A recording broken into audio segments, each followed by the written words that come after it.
Where to start? Alright, well, if we made it this far,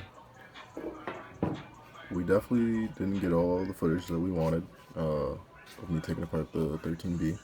That's alright though. We'll get better content of it, us rebuilding it, because honestly I didn't really like the way the assembly came out. But as you can see, I'm just showing you guys pictures right now of basically it taken apart on the table.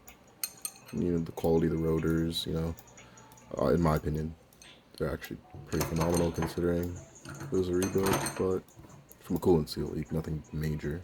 No apex seals broken, no corner seals broken, side seals, rings, none of it. Everything was in good condition, I'd say. A little bit of scoring on the housings, a little bit of shaving, but a little bit of chrome shaved off, but nothing major. In these pictures, you can kind of see just the detail of how much damage was done essentially. I would say it's not that much, honestly.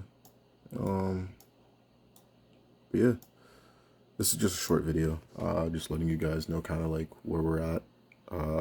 It's completely taken apart, and we're working towards getting a shop. I'll give you guys an update, maybe a video if we do end up landing this spot that I think I'm going to be getting. But yeah, that's basically just a little update on what's going on. If you made it this far, comment, like, subscribe. You know what to do if you enjoy the content. I appreciate anybody who's made it this far. So, but yeah, hope you guys have a good day, and I'll catch you guys back with some more content later.